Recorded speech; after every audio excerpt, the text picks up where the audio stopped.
Today discuss about আজকে আমি আলোচনা করতে যাচ্ছি ৭,০০০ রিং স্পিন্ডেলের জন্য সিমপ্লেক্স কয়টি লাগবে, অর্থাৎ ৭,০০০ রিং স্পিন্ডেল আছে ধরুন, সেই ৭,০০০ রিং স্পিন্ডেলের জন্য সিমপ্লেক্স মেশিন কয়টা লাগবে। এটা একটা spin plan as like spin plan, ঠিক আছে।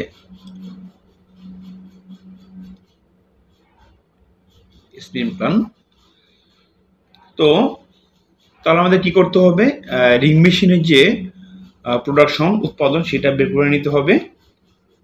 তার জন্য আমি স্পিড দিয়েছি 15,000 আরপিএম, ঠিক আছে, 15,000 আরপিএম।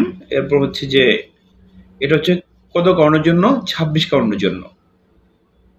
এরপর হচ্ছে নাম্বার অফ স্পিন্ডেল, এই 7,000 দিয়ে দিলাম, 7,000 ইন্টু হচ্ছে যেহেতু একদিনের প্রোডাকশন বের করতে হবে,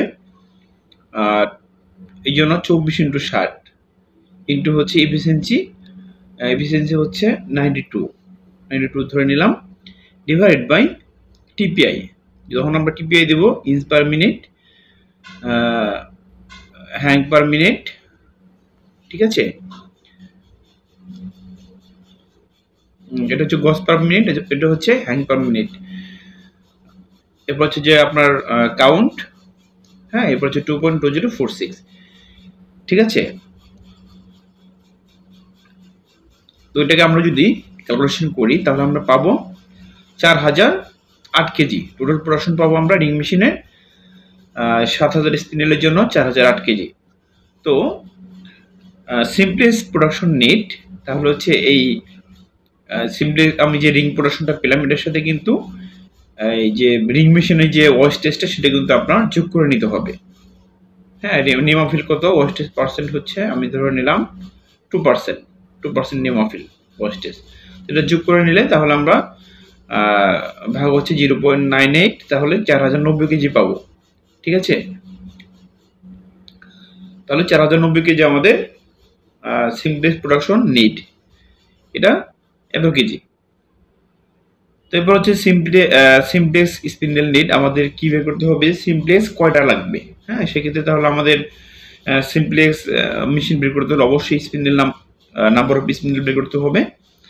তাহলে সিমপ্লেক্সের আমাদের এক স্পিন্ডেলের প্রোডাকশন বের করতে হবে। ধরুন আমি সিমপ্লেক্সের একটা প্রসেসের জন্য আমি স্পিড ধরে নিলাম 1,000 আরপিএম, দেন হচ্ছে স্পিন্ডেল 1, যেহেতু 1 ডে 24 ইন্টু 60 ইন্টু হচ্ছে এফিসিয়েন্সি 0.80, এটা হচ্ছে efficiency divided by TPI inch per minute. এরপর হচ্ছে যে আমি 36 দিলে গজ per minute, 840 hank per minute. এরপর হচ্ছে এটা আপনার রভিং হ্যাং 0.90 ইন্টু হচ্ছে 2.2046। তো এটুকুকে আমরা যদি ক্যালকুলেশন করি তাহলে আমরা পাবো 18.8, অর্থাৎ 18.82। এটা কি পেলাম, পার স্পিন্ডেলে পেলাম, তাই না। এটা হচ্ছে পার স্পিন্ডেলে প্রোডাকশন পেলাম। তাহলে আমরা আমাদের কত আছে এখানে, আমরা 4,090 কেজি পেয়েছি, 4,090 ভাগ হচ্ছে এই পার স্পিন্ডেল দিয়ে ভাগ করলে আমাদের নাম্বার অফ স্পিন্ডেল, সিমপ্লেক্সের যে নাম্বার অফ স্পিন্ডেল আমাদের বের হয়ে যাবে, 217 স্পিন্ডেল আমাদের লাগবে। তাহলে মেশিন সময় কয়টা লাগবে এটা আমাদের বের করতে হলে অবশ্যই জানতে হবে যে সেই সিমপ্লেক্সের নাম্বার অফ স্পিন্ডেল আপনি কত রাখবেন বা কত আছে। আমি ধরে নিলাম যে একটা সিমপ্লেক্সে 120 স্পিন্ডেল আছে, তাহলে 217 স্পিন্ডেল ডিভাইডেড বাই 120 এই ভাগ করি, তাহলে 1.8 মেশিন লাগবে। তাহলে আমাদের 7,000 রিং স্পিন্ডেলের জন্য সিমপ্লেক্স লাগবে 1.8 মেশিন। ওকে, আই থিঙ্ক বুঝতে পেরেছেন। আজকে এ পর্যন্তই, পরবর্তীতে নতুন একটি টপিক নেব ইনশাল্লাহ। ততক্ষণ ভালো থাকবেন, আল্লাহ হাফেজ।